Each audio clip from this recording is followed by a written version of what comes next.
Welcome to our channel. Today we how to log into SoFi app on Android, secure access step by step clearly. To begin logging into the SoFi app on your Android device, first, locate the SoFi app icon on your home screen or in the app drawer. Tap on the SoFi app icon to open it. Once the app loads, you will see the login screen. Enter your registered email address in the designated field. Next, input your password in the password field. Make sure your password is entered correctly. If you want to save your login credentials, you can select the Remember Me option. After entering your details, tap on the Login button. If you have enabled two-factor authentication, check your registered device for the authentication code. Enter the code in the provided field and tap Verify. After verification, you will gain access to your SoFi account. If you encounter any issues, double-check your email and password. If you can't remember your password, tap on the Forgot Password link.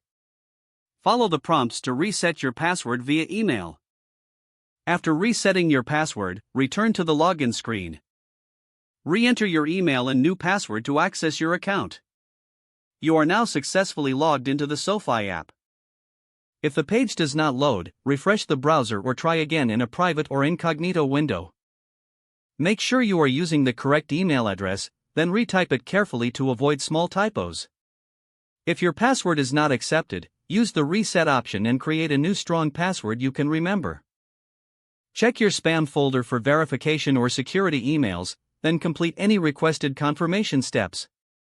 Enable two-factor authentication if available to improve account security and reduce unauthorized access risk. After signing in, review your profile details so your contact information and settings are accurate and current. If you see an error message, note it down and try again after restarting your device and internet connection. Log out when you finish, especially on shared devices, to keep your account and payment information secure. If the page does not load, refresh the browser or try again in a private or incognito window. Make sure you are using the correct email address, then retype it carefully to avoid small typos. If your password is not accepted, use the reset option and create a new strong password you can remember. Check your spam folder for verification or security emails, then complete any requested confirmation steps. Don't forget to like this video and subscribe to our channel for more step-by-step tech guides.